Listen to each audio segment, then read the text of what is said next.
quarta-feiras, né, sem pregar aqui na igreja, e alguns domingos. Eu estava com uma sede, eu falei para o Senhor, Múrio, eu falei, meu Pai, o que o Senhor quer falar? Me ajuda, me ajuda. Deus me deu um discernimento poderoso, debaixo de um sonho. Eu via nítido essa frase aqui, que é o tema da nossa ministração de hoje. Eu queria que você guardasse aí no seu coração. Eu queria que você armazenasse essa frase, que é uma revelação dos céus para a nossa vida. Eu vou falar essa frase já já, esse tema, né, dessa ministração já já. Queria muito que o pessoal da mídia me ajudasse aí. Eu quero muito essa palavra gravada. Sabe aquela palavra que é o nosso xodó? Isso aí não tem nem no YouTube ainda, irmã. Vocês que vão lançar esse mistério. Me ajuda. Atos dos Apóstolos, capítulo 27, versículo... Vamos ler alguns versículos, irmãos? Vamos ler versículos diferentes. Nós vamos pular porque essa história é longa. Obrigado, meu irmão Robson. Essa história é longa, mas tem alguns pontos específicos que nós precisamos marcar, para a gente entender o que Deus quer falar conosco nessa noite. Eu queria muito, pessoal da mídia, coloca a versão Almeida atualizada, por favor. NVI não, Almeida atualizada hoje, para a gente entender e estar na mesma ligação. Amém? Atos dos Apóstolos, capítulo 27, o versículo é o de número 9. Versículo 9. Diz assim a palavra do Senhor, o primeiro versículo que nós iremos ler, diz: depois de muito tempo, tendo se tornado a navegação perigosa, já passado o tempo do dia do jejum, admoestava-os Paulo, dizendo-lhes: senhores, vejo que a viagem vai ser trabalhosa, com dano e muito prejuízo, não só da carga e do navio, mas também da nossa vida. Versículo 11. Mas o centurião dava mais crédito ao piloto e ao mestre do navio ao que Paulo dizia. Versículo 14 agora, versículo 14, mesmo capítulo 27, versículo 14. Entretanto, não muito depois, desencadeou-se do lado da ilha um tufão de vento chamado Euroaquilão. Diga comigo, Euroaquilão. Versículo de número 21, mesmo capítulo 21. Havendo todos estado muito tempo sem comer, Paulo, pondo-se em pé no meio deles, disse: senhores, na verdade, era preciso terem me atendido e não partir de Creta, para evitar este dano e perda. Mas, já agora, vos aconselho, bom ânimo, porque nenhuma vida se perderá de entre vós, mas somente o navio se perderá. Porque esta mesma noite, um anjo de Deus, de quem eu sou e a quem sirvo, esteve comigo, dizendo: Paulo, não temas, é preciso que compareças perante César, e eis que Deus, por sua graça, te deu todos quantos navegam contigo. Portanto, senhores, tende bom ânimo, pois eu confio em Deus que sucederá do modo por que me foi dito. Porém, é necessário que vamos dar a uma ilha. E você diz: graças a Deus. Estenda suas mãos para mim, ora por mim, me abençoa. Queria ouvir você orando. Diga: Senhor, usa o teu servo. E quando ele estiver pregando, cuida da casa dele, da família dele. Isso, me abençoa aí. Fala: Senhor, usa ele para eu ouvir aquilo que eu preciso ouvir, não aquilo que eu quero ouvir. Isso, fala: Senhor, que venha haver um avivamento. Pai, ouve a tua igreja, ouve a tua noiva agora. Em nome de Jesus. Isso. Seja um intercessor. Eu creio.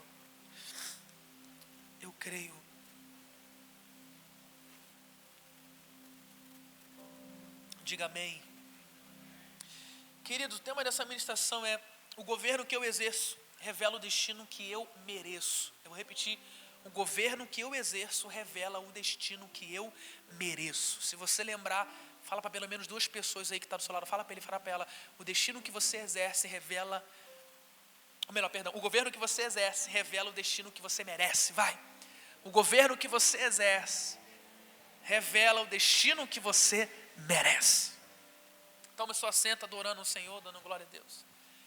Aleluia. Queridos irmãos, nós sabemos que Paulo é uma figura poderosíssima de alguém que carrega a presença do Espírito Santo de Deus. E é muito bom pregar sobre Paulo, irmãos, porque Paulo, ele abrange, sabe, temas maravilhosos.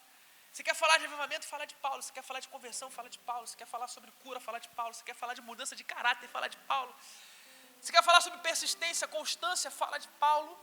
Você quer falar sobre fé, também pode falar de Paulo. Você quer falar sobre cristianismo, fala de Paulo. Você quer falar sobre discipulado, Paulo.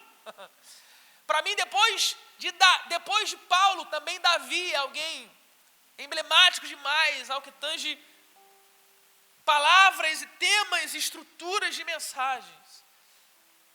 Mas Paulo me chama a atenção porque em todo o tempo que Paulo está fazendo a obra do Senhor, está fazendo a vontade de Deus, está fazendo aquilo que Deus quer que ele faça dentro da sua identidade, dentro do seu chamado, na direção que Deus quer para a vida dele, em todo o tempo ele vai viver perseguições horríveis, chatas, perseguições que podem mexer com a estrutura humana.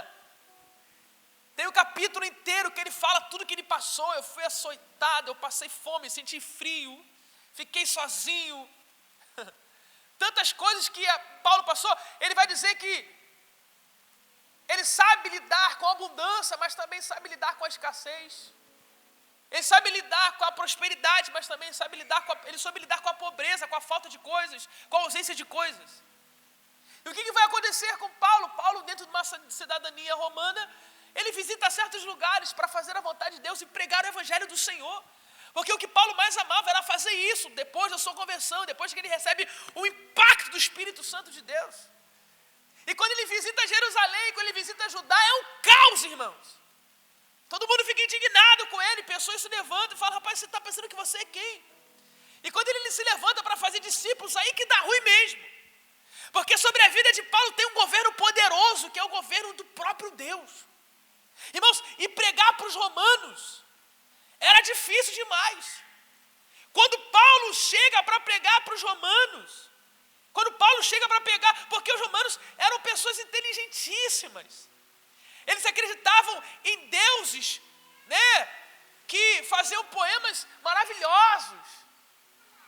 A história da religião fala sobre esses deuses aí.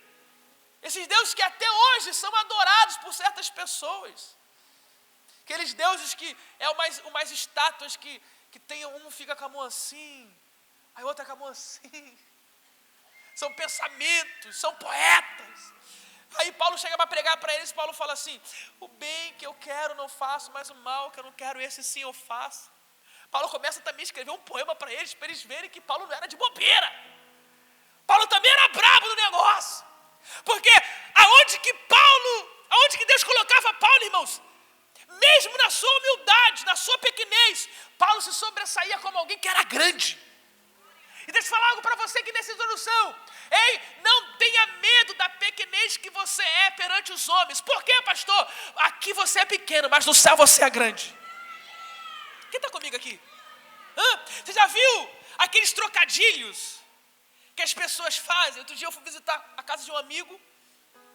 Aí eu tenho um negócio com cachorro, irmãos. Porque há muito tempo atrás, quando eu era mais novo, eu andando de skate, um cachorro pegou meu calcanhar, eu fiquei com trauma de cachorro até hoje. Eu tenho trauma de cachorro até hoje.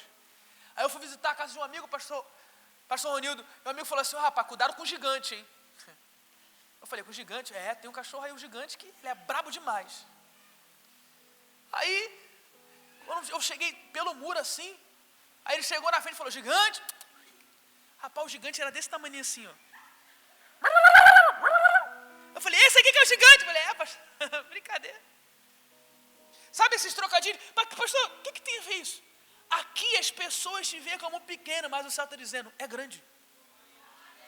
Era assim com Paulo. Aonde Paulo chegava, irmãos, ele não tinha, sabe, dentro de si uma monarquia, como os romanos tinham com César. Mas o poder do Espírito Santo que estava sobre ele era poderoso demais. Aí as pessoas vão perseguir Paulo e Paulo vai ser preso. Só que Paulo, ele usa de uma estratégia, um discernimento, ele usa uma lei romana. Qual é a lei? Ele apela para César. Porque se você não sabe, naquela época quem era cidadão romano, existiam algumas leis que garantiam ao cidadão romano um direito de requerer uma audiência com o imperador. Se essa pessoa se sentisse injustiçada, ela falava assim, não, eu quero que o imperador resolva a minha causa, eu quero que o imperador me dê o laudo da sentença. E ele não está em Roma, ele está em outro lugar. Ele está visitando os lugares, ele está visitando as províncias, pregando a palavra do Senhor. Ele fala, não, eu não quero ser preso aqui, eu quero ir para César, eu quero que César venha me julgar, venha dar a sentença. Por isso que vai começar uma viagem, vai começar um destino a ser perseguido, a ser processado, a ser destinado. Paulo, ele sai com um destino. Qual é o destino? Ir a César, ir a Roma. Paulo, ele sai com um decreto. O teu decreto, Paulo, é quando chegar em Roma, eu tenho certeza que Paulo, quando chegar em Roma, mas o César vai mandar te enforcar, vai botar uma espada no teu coração. Você imagina a galera colocando um peso sobre a vida de Paulo. Paulo, o teu destino é esse, Paulo. O teu destino, tu vai morrer, Paulo. Eu vou já até te prender aqui. Ele ficou a poder de um centurião chamado Júlio. Tem alguém chamado Júlio aí? Não, né? Aleluia. Júlio prendeu Paulo e está escrito que esse centurião até que usou de bom agrado. Tipo assim, deu um chá de colher para ele ficar mais tranquilinho, para ele ficar mais livrezinho. Mas o destino de Paulo era chegar a Roma para ser julgado por César, e o julgamento ia ser brabo, irmão. O negócio ia ser pesado. Só que, irmãos, olha para mim aqui, ei, escuta o que eu vou dizer para você. Tem certas pessoas que conseguem diagnosticar a nossa vida. O diagnóstico para a vida de Paulo era: quando você chegar lá, você vai ser preso, você vai ser morto. Mas deixa eu falar uma coisa para você: diagnóstico não é destino. Vira para quem está do teu lado e fala para ele assim: diagnóstico não é destino. Pastor, eu estou diagnosticado com uma doença. Diagnóstico não é o destino que Deus tem para você. Pastor, eu tô com um diagnóstico, meu casamento está acabando. Esse diagnóstico não é o destino que Deus tem para você. Pastor, eu tenho um diagnóstico que eu estou acabado da minha vida. Eu tô no fundo do poço. Diagnóstico o homem dá, destino quem dá é Deus. Aleluia. O teu diagnóstico talvez hoje é um diagnóstico negativo, mas o destino que Deus tem para a tua vida é um destino poderoso, é um destino abundante, é um lugar rico, é um lugar amplo, é um lugar poderoso, é um lugar edificante. Ei, Paulo já estava diagnosticado. Qual era? Prisão, morte, pedrada. Vai dar ruim, Paulo, para a tua vida. Só que Paulo mostra um governo. Paulo nos mostra que quando estamos debaixo do governo de Deus, nem sempre a gente vai ser valorizado, reconhecido, honrado, respeitado. Olha para mim aqui, gente. Tem gente que não está entendendo essa série Governe, não, né? Você pensa que ter o governo de Deus é você estar no topo? Você pensa que estar no governo de Deus é você ser honrado, ser respeitado, ser moralmente credibilizado? Não! Muita gente que está no governo de Deus vai ser desrespeitado, vai ser desonrado. Por quê?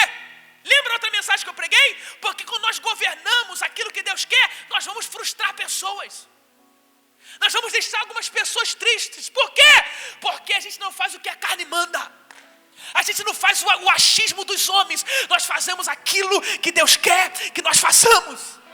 E quando nós fazemos aquilo que Deus quer que nós façamos, nós vamos frustrar alguém. E por estar frustrando alguém, nós vamos ser desonrados, descredibilizados, desrespeitados, humilhados, desacreditados por alguém. Ele viveu isso. Porque quando Paulo chegou na embarcação para o seu destino, lembra disso, destino. Quando Paulo chegou na embarcação para o seu destino, Deus já deu uma revelação para ele. Ah, meu Deus do céu. Deus já deu uma visão para ele. E eu começo a pregar aqui a primeira coisa que você precisa ter no seu governo. Você precisa ter visão de governo. 3, aleluia, eu vou repetir. Nós precisamos ter visão de governo. Quem governa consegue ver aquilo que muita gente não consegue ver. Quem governa consegue ver certas coisas que muita gente consegue ver. Por quê, pastor? Porque quando o apóstolo Paulo chegou na embarcação, Paulo, ele começou a falar. Ele disse, essa viagem vai nos causar dano. Essa viagem vai nos causar prejuízo. Essa viagem vai trazer para a gente perdas. Olha o que está escrito no versículo 9, capítulo 27. Depois de muito tempo, tendo se tornado a navegação perigosa e já passado o tempo do dia do jejum, admoestava Paulo dizendo, senhores, vejo que a viagem vai ser trabalhosa, com dano e muito prejuízo. Não só de carga, mas podemos perder o navio também. E podemos perder a nossa vida. Ou seja, Deus já estava dando visão para Paulo. Falando para Paulo, Paulo, olha o que eu mostro para você que ninguém consegue ver. Olha o que eu mostro para você que ninguém tem coragem de enxergar. Olha o que eu mostro para você, aquilo que ninguém consegue ver. Olha para mim aqui, muitas vezes vão te dar como louco, filho. Muitas vezes vão te dar como maluco, por quê? Porque você está vendo coisa que talvez a tua esposa não vê. Coisa que teus filhos não conseguem ver, coisa que os teus pais não conseguem ver. E você quer ver a maior prova aqui? Olha o que o centurião fala para Paulo e para todo mundo ouvir. Olha a descredibilidade que eu falei. Olha a falta de credibilidade que eu falei. O que o comandante fala? Mas o centurião fala, mas o centurião dava mais crédito ao piloto e ao mestre do navio do que ao que Paulo dizia. Irmãos, o comandante do navio tinha as técnicas. O comandante do navio tinha o curso. O comandante do navio era um cara tão brabo que ele chegava no meio assim, molhava o dedo. Acho que hoje vai chover. Sabe aquelas pessoas que olham para o céu assim, já vê uma nuvem e falam assim, e eu estou vendo uma nuvem do tamanho da mão do homem. Acho que vai cair uma chuvinha, que vai garoar hoje. O camarada entendia de mar. Ele já tinha feito várias viagens. Ele atravessava oceanos e oceanos. Mas quem tinha visão? Quem tinha visão? Quem tinha visão? Nem todo mundo que tem um certificado de algo tem visão daquilo que faz. Por quê, pastor? Porque ter visão, eu vou repetir para alguém aqui, ter visão é ter o discernimento daquilo que ninguém consegue ter. Ter visão é você viver e acreditar naquilo que ninguém está acreditando. Pastor, o que é ter visão? Parece louco, mas eu vou falar. Hebreus capítulo 11, essa visão depende da nossa fé. E o que é fé? É você crer naquilo que você não está enxergando. Olha para mim, ei. Vão te descredibilizar por causa da tua visão. Vão te descredibilizar, vão te colocar imoral por causa da tua visão. Está escrito, irmãos, eu fico imaginando o comandante olhando para Paulo e falando assim, ô Paulinho, deixa eu falar um negócio, filhão. Tá vendo essa patente aqui? Quantas viagens tu fez? Quantos cursos tu fez? Você é preso. Você está vindo como prisioneiro. Você pensa que você é quem? Você pensa que você está lidando com quem? Você pensa que você está fazendo o que aqui? O centurião deixou a fala de Paulo de lado e falou assim, ô piloto, coitado, né? Não, a gente entende, coitadinho. Mesmo você tendo discernimento de como será o processo, nunca deixe de se posicionar e de se responsabilizar pela visão que Deus te deu. Sabe o que está acontecendo com a gente? Nós estamos perdendo a batalha por deixar de acreditar na visão que Deus nos entregou, nos mostrou, aleluia, nos avisou, nos mostrou em algum certo momento. Tem gente que hoje assume estado de falência porque não acredita na visão que Deus entregou para ele. Mas eu estou aqui para dizer para a nova Assembleia de Deus, em nome de Jesus, mesmo você passando por um processo de descredibilidade, de alguém te descredibilizando, de alguém te humilhando, de alguém não acreditando em você, em nome de Jesus, não pare de se posicionar, não pare de se responsabilizar pela visão que Deus te deu. Fala para alguém em nome de Jesus: Deus te deu uma visão, acredita nela. Fala para alguém aí, meu filho. Deus te deu uma visão, acredita nela. Acredita na visão que Deus te deu.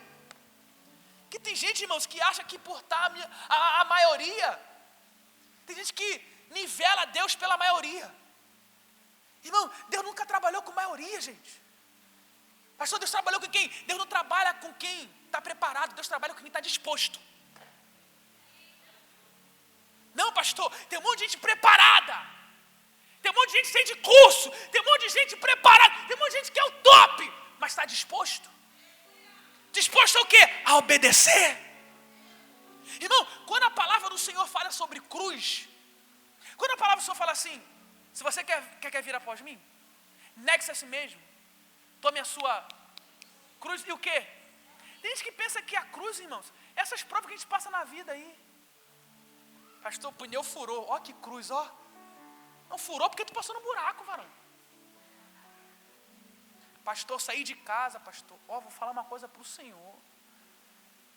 Eu saí de casa, tropecei. Pastor, o diabo está furioso com a minha vida. Não, tu tropeçou porque tu não viu a pedra. Pastor, o que é a cruz? Eu aprendi isso, quero passar para você. Pastor, o que é cruz? Cruz é obediência. Sabe o que Deus está falando? Você quer vir após mim? Seja obediente e me siga. Por quê, pastor? Porque a obediência é você largar o seu eu, é você largar o seu ego e dizer: independente da minha vaidade, independente do meu ego, eu quero fazer aquilo que o Senhor quer que eu faça. Eu quero viver aquilo que Deus quer que eu viva. Paulo estava preso, Paulo estava ali, aprisionado, mas ele estava obedecendo. Ele se posiciona. Olha que coisa poderosa, irmãos. Olha que coisa linda. Paulo se posiciona de uma forma, irmãos, que ele não tem voz para isso. Olha para mim aqui, não espera ter voz para se posicionar. Marca isso, anota isso, grifa isso. Não espera ter voz para se posicionar. Você vai ter voz quando se posiciona. Como, pastor? Eu vou se posicionar porque tá todo mundo fazendo. Eu vou fazer porque tá todo mundo fazendo. Não. Se posiciona porque ninguém está fazendo ainda. Faz porque ninguém está fazendo ainda. Vai porque ninguém está indo ainda. Fica porque ninguém está ficando mais. Faça aquilo que ninguém tem coragem de fazer. Tinha muitos homens, irmãos, está escrito na Bíblia, que eram 276 homens. Eu vou repetir, 276 homens. Somente Paulo conseguiu se posicionar. Somente Paulo conseguiu ficar no meio da navegação e ter a visão que Deus mostrou para ele. Eu sei que a tua família está rindo de você. Eu sei que teu esposo está rindo de você, porque talvez, sabe, a tua navegação é a tua família. Talvez o teu barco é o teu trabalho. Talvez o teu barco é a tua faculdade. Talvez o teu barco é o teu casamento. E você está se sentindo aprisionado dentro desse barco. Você está se sentindo refém desse barco. Mas Deus está falando para alguém aqui: eu quero te dar uma visão aí dentro.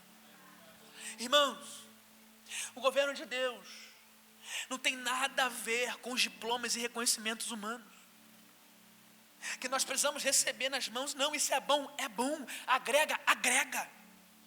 Mas o governo de Deus tem a ver com quanto que temos discernimento. Quem está me ouvindo aqui? Segunda coisa, quando ninguém acredita em Paulo, quando Paulo fala tudo o que vai passar. Irmão, já viu? Tem gente que é tão ruim, que tudo que a gente falou debaixo do governo de Deus acontece, mas ela não reda a mão. Mas essa pessoa não abre a mão de falar, verdadeiramente tem um Deus contigo. Por quê, pastor? Porque tudo que Paulo falou debaixo da visão que Deus deu para ele, estava acontecendo, Natália. Como? Veio o vento. O comandante começou a jogar as malas, as bagagens do lado de fora. Mesmo vendo tudo o que Paulo falou, ninguém falou assim, Paulo, caramba, Deus te usou mesmo. Porque tem gente, irmãos, que tem a dificuldade de enxergar não, porque até enxerga, mas tem gente que tem dificuldade de falar que de fato existe um Deus na nossa vida. Talvez o teu marido não tenha coragem de falar, tua esposa não tenha coragem de falar, teus filhos, os teus parentes não têm coragem de falar, mas no pensamento dele está assim, rapaz, esse crente é poderoso mesmo. Esse camarada, tudo que fala acontece, tudo que profetiza faz. Mas, irmão, tem gente que vem para mim e fala assim, pastor, a minha família é só Jesus na casa, eu não aguento mais a minha sogra, eu não aguento mais o meu filho, eu não aguento mais o meu esposo que não é crente, eu não aguento mais os meus parentes. Irmão, eles que não aguentam vocês. Eles que não aguentam a gente, por quê? Porque eles não têm coragem de falar verdadeiramente existe um Deus na tua vida. Mas nós que temos a obediência do Senhor, permanecemos firmes, permanecemos posicionados, permanecemos constantes. Vai chegar, irmão, vai ser difícil, mas vai chegar uma hora que rangendo o dente eles vão ter que falar. Eles vão ter que dizer, o que você falou aconteceu. Irmão, vai falar endemoniado, mas vai falar. Sônia, vai falar no leito, mas vai falar, morrendo. Deus é contigo. Eles têm dificuldade de chegar. Era isso que estava acontecendo com Paulo naquela embarcação. O comandante estava vendo que tudo que Paulo falou estava acontecendo, mas ele estava lá, ó, com o peito cheio. Estou fazendo isso aqui, mexendo no negócio do navio. Cadê os marinheiros aí? Tem algum marinheiro aí? Tem algum marinheiro não? Tem um nome que dá esse negócio. Hã? Leme? É Leme? Eu não sei não, você eu estou falando. Timão ou Leme, gente? É um volante. É um volante. É um volante. Aí, escute. Está lá o piloto, o comandante, na direção. E Paulo está falando, não vai por aí. Não faz isso. Aí sabe o que vai acontecer? Anota o 2. Segunda coisa para você entender. Que o governo que você exerce revela o destino que você merece. Segunda coisa, anota isso. Nenhum governo será isento do vento euroaquilão. Que vento é esse? Irmão, eu fui pesquisar esse vento. É o vento que os comandantes mais temem. Na versão NVI, é o vento nordeste. Só que eu gostei desse nome, euroaquilão, que é um nome diferente, nunca vi. Vento euroaquilão. Eu fui pesquisar, eu vi no YouTube até o que provoca no navio. Irmãos, esse vento, essa tempestade é tão forte que divide navio no meio. Você tem noção do que é isso? Paulo avisou. Talvez eu estou falando com alguém aqui, pastor, o que eu avisei está acontecendo. E olha para mim aqui, perigosa. Se acontecer aquilo que você falou, não é para você abrir a tua boca e falar assim, eu disse. Não, agora é hora de você se posicionar e ajudar quem não está na mesma visão que você. Por quê, pastor? Porque a nossa obrigação, o nosso princípio, o nosso dever não é espalhar. O nosso dever é o quê, gente? Ajuntar, diga comigo, ajuntar. Nenhum governo será isento do vento euroaquilão. Foi esse vento que se levantou. Atos capítulo 27, versículo 14. Olha o que está escrito aí. 27, versículo 14. Olha, irmãos, isso aqui é poderoso demais. Entretanto, não muito depois, desencadeou-se do lado da ilha um tufão de vento chamado... Vocês estão acordados? Chamado... Pastor, eu estou na embarcação. Que tempestade é essa? Eu vou falar alguns ventos euroaquilão que acontecem na tua vida. Quase que eu falei o vento aqui no plural. Uns euroaquilões. Tempestade e euroaquilão no casamento, que nem um diálogo mais funciona. Tempestade e euroaquilão na família, que você está vivendo já como normal, de forma escondida, ou seja, ninguém sabe, você tem vergonha de alguém saber. Tempestade e euroaquilão, que são sonhos que estavam quase dando certo, mas foram destruídos, e você vive se sentindo um fracassado. Tempestade e euroaquilão é um erro que você cometeu no passado, e agora você tenta mostrar para as pessoas que você mudou, mas ninguém consegue acreditar e confiar em você de novo. Tempestade e euroaquilão pode ser o medo de falar uma verdade para alguém ser mal interpretado. Tempestade e euroaquilão pode ser algo que você pratica como um pecado de estimação e vive como se não tivesse exercendo esse pecado. Tempestade e euroaquilão pode ser uma dificuldade de ter uma identidade própria, com medo de não ser aceito ou com medo de não ser aceita. Essa tempestade chega para todo mundo. É a tempestade que mexe com as nossas estruturas. É uma tempestade que quase divide o nosso barco, ou seja, divide a nossa família, divide a nossa casa, divide o nosso matrimônio. Mas eu estou pregando para uma igreja aqui que vai passar por essa tempestade, mas essa tempestade não vai te causar dano. Por quê, pastor? Porque a forma que você exerce revela o destino que você merece. Eu estou passando por essa tempestade, mas eu não sou a tempestade. Eu estou passando por esse vento, mas eu não sou esse vento. Não sou. Talvez você está carregando esses diagnósticos. Mas diagnósticos não são? Vem comigo, gente. Diagnósticos não são? Diagnósticos não são destinos. O diagnóstico do barco era perda. O diagnóstico do barco era naufrágio. O diagnóstico do barco era morte. O diagnóstico do barco era fracasso. Mas a visão que Deus deu para Paulo lá no começo, oh, aleluia. Será que tem alguém entendendo essa palavra aqui hoje? Será que tem alguém entendendo isso aqui? Pelo amor de Deus. O diagnóstico do barco era quebra, era naufrágio, era falência.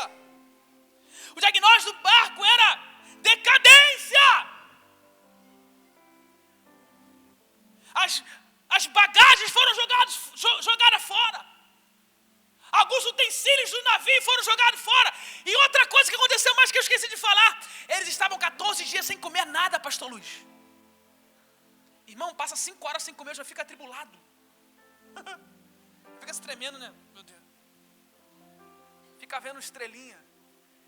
Natália, você imagina, Muri, William, imagina 14 dias! Irmão, sinceramente, quem já ficou 14 dias sem comer aqui? Tem alguém? Tu, Bira? Meu pai. Campeão, vencedor. Judivan, 14 dias, varão. Não sobra nem bigode, vaso. Sabe não? 14 dias sem comer, fracos, desacreditados. Mas tinha uma voz profética naquela embarcação. Tinha alguém que estava debaixo de um governo. Tinha alguém que estava debaixo de um poder. Tinha alguém que estava debaixo, sabe, de uma autoridade. Era Paulo. Atos capítulo 27, versículo 21. Está escrito: havendo todos estado muito tempo sem comer, Paulo pondo-se em pé no meio deles. Eu vou repetir. Paulo pondo-se em pé no meio deles disse: senhores, na verdade, era preciso terem me atendido e não partir de Creta, para evitar esse dano e perca. Versículo 22. Mas, porém, agora vos aconselho, tem de bom ânimo, porque nenhuma vida se perderá de entre vós, mas somente o navio. Olha para mim aqui, deixa eu falar uma coisa para você. Sabe o que é ter autoridade do governo? É mesmo se alguém não acreditar, é mesmo se alguém te descredibilizar, é mesmo alguém não dando crédito para a sua palavra, você se levantar e dizer, mesmo você assim não acreditando, você vai viver a promessa que Deus tem para a nossa vida. Irmão, evangelho não é sobre a vingança, evangelho não é sobre eu falei, agora vive isso aí, ó. Evangelho não é sobre a consequência humana, evangelho não é sobre o peso humano. Não, pastor, eu disse, eu falei, agora eu não quero mais saber de nada, não. Agora que eu vou buscar sim, agora que eu vou abraçar sim, agora que eu não vou perder essa alma sim. Jesus está falando para alguém, você tem um esposo teimoso, você tem uma esposa complicada, você tem um filho rebelde, você tem os parentes complicados, mas a ordem é, tu vai se posicionar naquela casa e vai dizer, ninguém vai perder, ninguém vai pro inferno, ninguém vai se perder nesse mundo, porque eu me levanto para dizer, tem de bom ânimo, tem de bom ânimo, tem de bom ânimo, tem de bom ânimo. Olha para mim aqui, governo, irmão, é você chegar na frente de alguém que não acreditou em você, e você falar, Jesus acredita em você, tem uma obra de Deus para a tua vida, Deus tem um plano para a tua vida, Deus tem algo para a tua casa. Será que tem alguém com mão levantada para receber o que eu vou dizer aqui? Eu profetizo para quem tem fé para pegar, em nome de Jesus. Tu vai chegar no meio daquela tua embarcação que é a tua casa, você vai se posicionar naquele lar, você vai se posicionar naquele trabalho e vai dizer, enquanto eu estiver aqui, o Senhor nos dará livramento.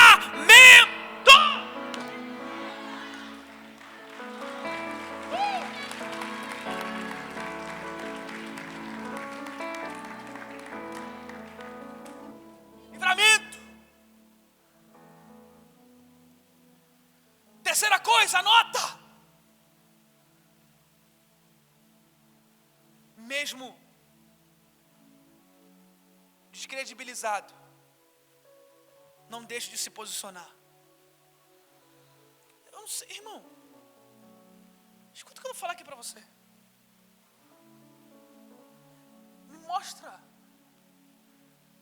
um apóstolo da fé que não passou por vergonha. Se você me mostrar um apóstolo na fé que não passou por vergonha, eu deixo de ser pastor hoje. Não, eu não sou mais pastor. As mortes deles foram vergonhosas e horrendas. Um ficou preso, outro foi morto de cabeça para baixo, um foi cerrado no meio, como bichos. E hoje você não quer ser descredibilizado, e hoje você não quer passar vergonha. Eu estou falando aqui que o governo de Deus não tem a ver com triunfalismo, Rafaela. Não tem a ver com triunfalismo. O governo de Deus não tem a ver, quem me viu passar na prova e não me ajudou, eu vou governar, hein? Ah, perigosa. Não tem a ver. O governo de Deus é, quem me viu passar na prova e não me ajudou, eu vou ajudar você. Olha a vergonha que Paulo passou. Cala a boca, Paulo, tu é preso. Tu não sabe nem navegar, tu não sabe nem pegar no leme, no timão, no volante. Tu não sabe nem fazer nada. Olha a vergonha. Mas mesmo descredibilizado, depois de tudo que ele passou, ele se levanta de novo, se posiciona, Elaine, e fala, ninguém vai se perder. Mas tem uns crentes por aí, varão. Tu não me envergonhou? Eles usam um capítulo que é deles mesmo. Eles usam uns versículos que é deles, né? Tipo assim, Giovanni capítulo 10, versículo 5, heresia. Tu não me envergonhou? Agora Deus vai pesar a mão. Eu sou crente, mas não sou otário, não. Paulo poderia falar muito bem, morre todo mundo, a visão que Deus me deu é minha, não quero nem saber de ninguém, eu estou indo embora, mergulhar e ir embora. O destino de Paulo para os homens era chegar em Roma, mas o destino de Deus para Paulo era chegar em Malta. 3 pessoas acreditaram nisso aqui. Eu vou repetir, o destino dos homens para Paulo era chegar em Roma, mas Deus falou assim, Paulo, eu estou mudando o teu destino hoje. Por quê, Senhor? Porque tu governou de uma forma. Oh, meu Deus do céu. Pastor, me explica melhor. Eu vou repetir o tema da mensagem. O governo que eu exerço.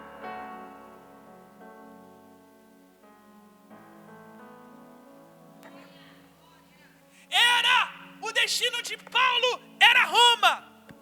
O destino de Paulo era a Itália. Mas o que ele foi fazer em Malta, pelo amor de Deus? O que ele foi fazer em Malta?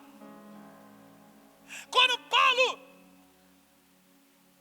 vai para o mar com os comandantes, com os centuriões, com os seus companheiros de prisão, está escrito que eles vão naufragar sim, mas eles vão para uma ilha. Quando eles chegam na ilha, olha para mim, você conhece a história, né? Quando eles chegam na ilha, Paulo não é mais prisioneiro. Quando ele chega na ilha, Paulo não é mais humilhado. Quando ele chega na ilha, Paulo não é mais descredibilizado. Eu falei tudo errado, mas é isso aí que você entendeu. Quando ele chega na ilha, Paulo não é mais o Zé Ninguém. Quando ele chega na ilha, eu queria que 3 pegassem aqui pelo menos. Quando ele chega na ilha, Paulo chega com tanto poder que está escrito que uma cobra tenta morder, pica a mão dele, consegue picar a mão dele.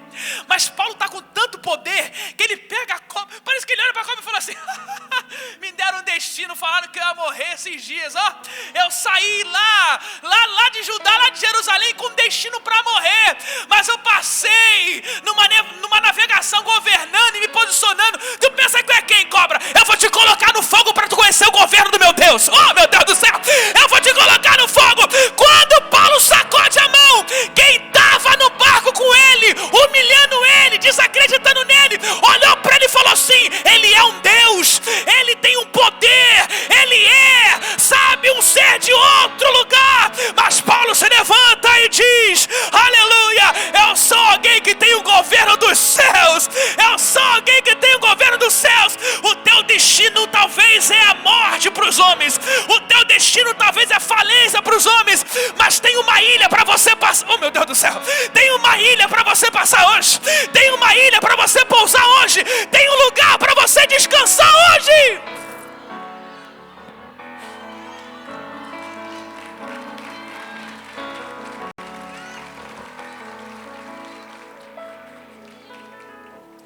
O destino era a morte, o destino era a forca, o destino era o julgamento. Mas papai olha de cima, suportou o euroquilão, suportou a humilhação, suportou as ofensas. Paulo, eu estou separando uma ilha. Aí está escrito que depois que ele sacode as mãos no fogo, a serpente morre e não causa nenhum dano sobre Paulo. Ele não vai embora não.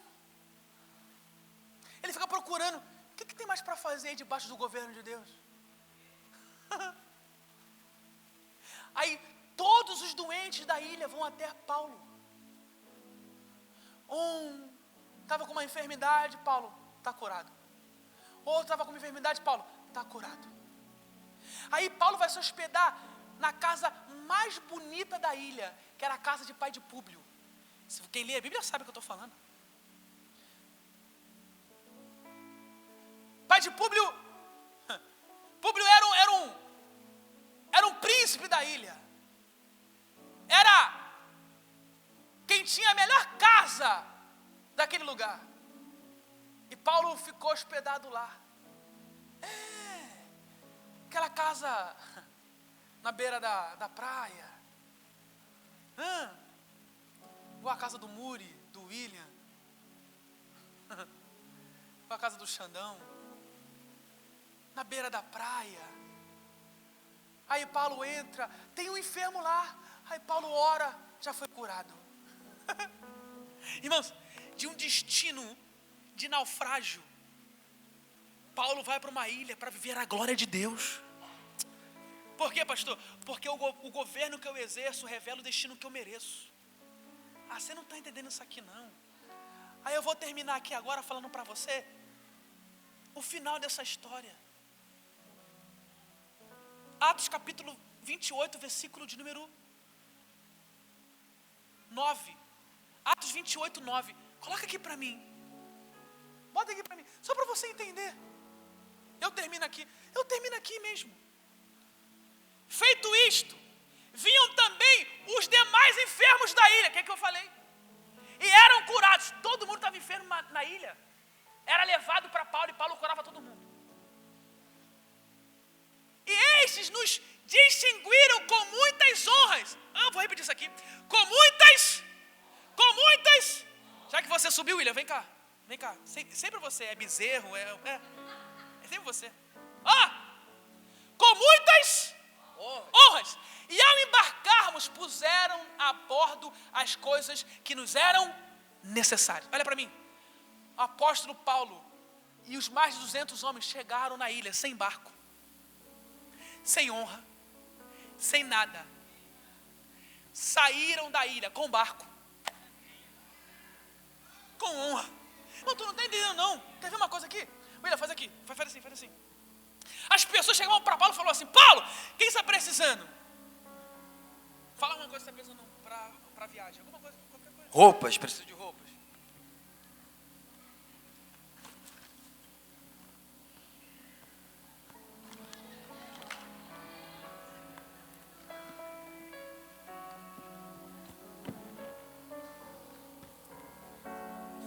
Telefone. Preciso de telefone. Telefone, gente, telefone.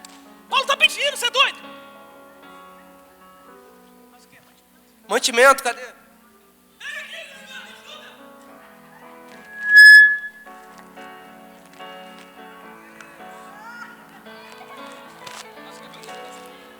Eu preciso de mais comida.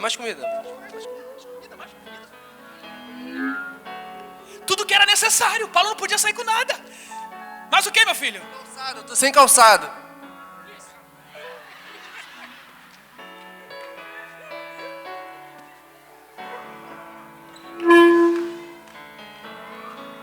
Tudo que estava faltando para Paulo era, aleluia, aquilo que ele encontrou no destino que Deus tinha para ele. O governo que você exerce revela o destino que você merece. E Deus é tão bom que a medida dele é boa, recalcada, sacudida, e tem que transbordar. Tem que transbordar. Só quem quer ter um destino em Deus, dá um salto desse banco aí e adora Ele.